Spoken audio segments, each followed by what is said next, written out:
Chers vins de joueuses, chers vins de joueurs, ici Ron et bienvenue dans cette dégustation de Wingspan, traduit par À tire d'aile, un jeu de Elizabeth Hargrave, illustré par Natalia Rojas, Ana Maria Martinez Jaramillo et Beth Sobel, chez Stonemaier Games, hein, donc en général très bon travail d'édition et on va voir que c'est tout à fait le cas. On est en présence en fait d'un jeu de placement d'ouvriers. Mais avec une thématique assez forte, une thématique oiseau, comme vous l'avez deviné avec cette magnifique couverture. Alors dans Wingspan, eh bien, on va en fait placer des oiseaux et combiner en fait ces différents oiseaux pour faire le maximum de points possible grâce à la valeur intrinsèque des oiseaux, hein, parce qu'ils sont beaux, grands, etc. Et puis grâce à un certain nombre de pouvoirs et d'objectifs qu'on va essayer d'atteindre, enfin pouvoirs qu'on va pouvoir utiliser et objectifs qu'on va pouvoir atteindre grâce au déroulement du jeu. Alors concrètement, comment ça se passe? Le jeu se déroule en 4 tours, 4 manches. Hein, voilà, donc là un magnifique plateau personnel. Et à chaque manche, donc on va placer ces ouvriers hein, qui sont représentés par les petits cubes ici, sur son plateau personnel pour pouvoir réaliser les actions. Alors, les actions, bon, c'est assez simple à expliquer, il y en a 4, très facile. Soit on va jouer une carte oiseau, je vais mettre ça là comme ça pour que vous puissiez. Donc on va placer son cube ici, hein, donc je vais le placer ici au fur et à mesure. Jouer sa carte, c'est quoi? C'est simplement placer l'oiseau dans la première case disponible, payer le coût. Hein, si je prends un oiseau ici, par exemple, eh bien, je paye le coût qui se trouve ici, la nourriture qui est nécessaire, qui se trouve ici. Donc là, on a une seule nourriture. Si je prends cet oiseau-ci, ben, lui, il a besoin de 2 nourritures différentes. Et je dois le placer dans son habitat. Donc celui-ci, il veut vivre uniquement dans la forêt.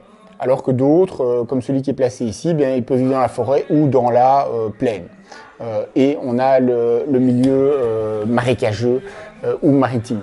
Et donc je vais le placer à la première case disponible et en fonction, ici je ne dois pas mettre 2, mais là je dois mettre un œuf en plus de la nourriture, un œuf, 2 œufs, 2 œufs. Hop, je mets simplement mon cube et ensuite après je le mets là pour dire que j'ai joué. La deuxième action possible c'est gagner la nourriture. Donc même principe. Je vais mettre mon cube sur le premier endroit disponible. Mais là, évidemment, je ne vais pas mettre de carte. Je le mets sur l'emplacement. Je vais gagner la nourriture. Je vais expliquer dans 2 minutes les dés nourriture. Et alors là, c'est le grand principe du jeu qui est assez important. C'est qu'une fois que j'ai réalisé cette action, eh bien, mon cube va revenir à la maison pour se placer ici. Mais en passant, si j'ai des cartes qui ont des pouvoirs, qu'on voit ici, des pouvoirs d'activation hein, en brun, eh bien je vais réaliser ce pouvoir d'activation. Donc ici, bien c'est placé, si je lis bien, un œuf sur cet oiseau. Eh bien je prends un œuf de la réserve, les couleurs sont irrelevantes, et je le mets là, hop, je passe ici, et j'ai encore un autre pouvoir, et j'applique cet autre pouvoir, et puis je mets mon cube ici pour dire là, ce sont les cubes que j'ai joués. Donc ça, c'est gagner la nourriture. Et alors, comment fonctionne la nourriture? Eh bien, on a une magnifique, vous voyez, tour à dés mangeoire. Au début, on a 5 dés. On va simplement lancer les dés. Et pour choisir une nourriture ou plusieurs, hein, quand on a plusieurs dés, eh bien, je sors simplement le dé de la mangeoire. Ici, un poisson. Je prends le poisson chez moi. Ici, par exemple, j'ai le choix entre un blé et un verre. Eh bien, je prends le verre, par exemple, et ainsi de suite. Et dès que, je vais prendre cet exemple ici, dès qu'on a une seule sorte de nourriture qui reste, hein, voilà, moi j'ai le droit de prendre des baies, je prends ça. J'ai besoin de prendre un deuxième dé, il n'y a plus qu'une sorte de nourriture. Si je le souhaite, je ne suis pas obligé, évidemment je peux prendre un verre. Si je le souhaite, je peux relancer tous les dés. Donc là, il y a une petite tactique à avoir, choisir de prendre la nourriture au bon moment. Si vous choisissez, par exemple, de prendre la nourriture à ce moment-ci, eh bien, vous avez suffisamment de choix, mais par exemple, vous ne pouvez pas prendre de rat. Il y a du rat aussi pour les carnivores. Alors que si vous êtes à cette phase-ci du jeu, quelqu'un a pris la nourriture juste avant vous, vous avez absolument besoin de rat, bah, c'est le bon moment, parce que là, vous allez prendre les 5 dés et relancer l'entièreté et espérer avoir votre rat, ben voilà, il y a un rat, hop, vous prenez le rat. Donc ça, c'est le fonctionnement de la tour à dés pour la nourriture. Donc gagner la nourriture, pondre des œufs, même principe, vous avez compris les 2 autres actions également. Hein. Donc je prends mon cube, je le mets à la première case disponible. Ici, je reçois 4 œufs que je vais placer sur les oiseaux. Et vous voyez que, ça on ne l'a pas détaillé, ici, on a le type de nid et on a le nombre d'œufs maximum qu'on peut placer dans le nid de l'oiseau. Donc ici 4. Donc cet oiseau-là accepte maximum 4 œufs. Ben voilà, je prends mes 4 œufs et je les place sur les oiseaux où je peux. Là, il n'y a pas de nid. Ici 1, 2, 3 si j'ai envie, et ainsi de suite. Même principe, après, quand je reviens, évidemment, eh bien, je vais actionner tous les pouvoirs bruns. Ça me permet de dire qu'il y a des pouvoirs également qui ne sont pas des bruns, des roses, et alors je vais mettre celui-ci juste pour vous montrer. Les roses sont des pouvoirs qui sont activés lors de la réalisation d'une action d'une autre joueuse ou d'un autre joueur. Et enfin, les pouvoirs qui sont ni bruns ni roses sont des pouvoirs qui sont actionnés une seule fois au moment où on pose la carte. Donc ça peut être piocher d'autres cartes, enfin il peut y avoir différentes choses possibles.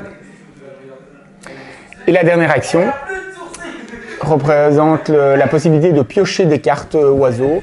Donc je mets mon cube ici, et bien je pioche 2 cartes ici dans la pioche qui est là, ou bien une ou 2 cartes dans les cartes qui sont disponibles. Donc au moment du début du tour d'une joueuse, il y a toujours 3 cartes disponibles.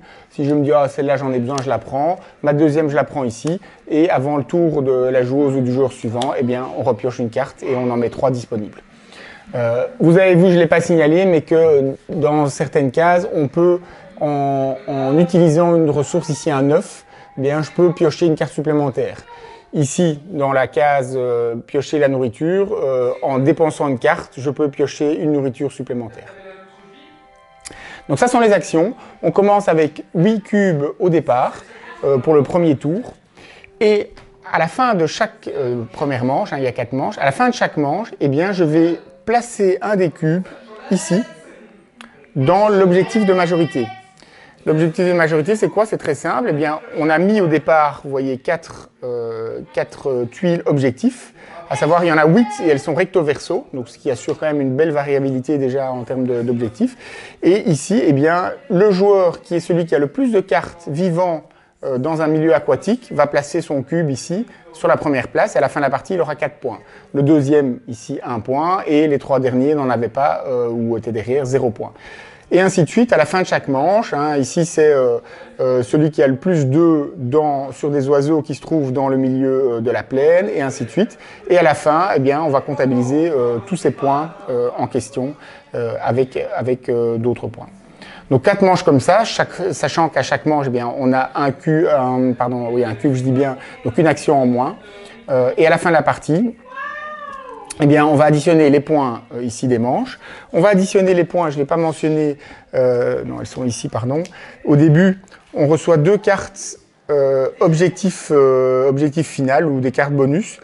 Qui sont des cartes qui donnent la possibilité d'avoir des points en fonction du remplissage de certaines conditions, d'avoir au moins 4 oiseaux qui vivent dans tel milieu uniquement, d'avoir 2 points par oiseau qui portent un nom d'une personne, par exemple, j'ai vu passer une carte et ainsi de suite. Donc on en reçoit 2 au départ et 5 cartes oiseaux, et on en garde une des 2, et à la fin de la partie on regarde si on a complété l'objectif ou pas, et on gagne les points en fonction, sachant qu'il y a moyen, via certains oiseaux, bien de repiocher des cartes objectifs pour en gagner d'autres à la fin de la partie. Donc, on a les points de fin de manche, on a les points des cartes objectifs au départ, on a les points des oiseaux eux-mêmes, hein, puisqu'en fait, comme vous l'avez vu, chaque oiseau a un nombre de points qui est représenté ici avec la feuille de laurier, 1 point, donc ça c'est un petit, mais ici j'en ai un de 3, il y en a de 7, de 8, donc il y a les plus gros.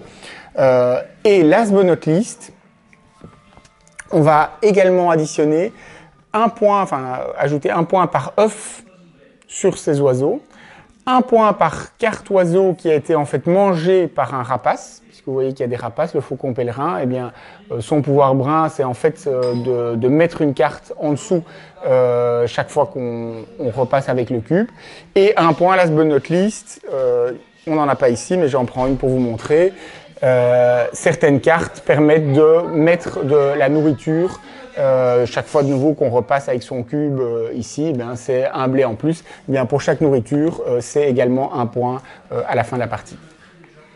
Et je crois qu'au niveau des points, je n'ai rien oublié. Non, en effet. Et je crois que j'ai tout dit. Donc 4 manches placement d'ouvriers, voilà, récolte de ressources, placement de ces oiseaux, ponte, donc on est vraiment bien dans le thème, donc ça c'est très gai. Les illustrations sont magnifiques, on apprend plein de choses sur le monde ornithologique puisqu'on a tout plein d'oiseaux qu'on découvre, hein, donc ça c'est assez sympa. Peut-être un tout petit peu trop long, pour ce que c'est, mais après ça c'est toujours une question de voilà, est-ce qu'on joue rapidement ou est-ce qu'on joue pas rapidement, et l'interaction qui est pas colossale, voilà, c'est un petit reproche qu'on pourrait lui faire, mais par contre c'est très plaisant, c'est très fluide, c'est très accessible mais pas du tout idiot, donc il y a vraiment une stratégie à mettre en place, mais qu'on doit adapter puisqu'en fonction des cartes disponibles, en fonction parfois des ressources qui sont disponibles ou pas disponibles, donc il y a vraiment de quoi bien s'amuser, et sur un matériel qui est très beau. C'était la dégustation donc de Wingspan à Tire-D'aile, un jeu de Elizabeth Hargrave, hein, illustré par Natalia Rojas, Ana Maria Martinez Ramario et Beth Sobel chez Stonemaier Games, traduit par Matago. On les remercie. J'espère que ça vous a plu et je vous souhaite une excellente dégustation. À très bientôt.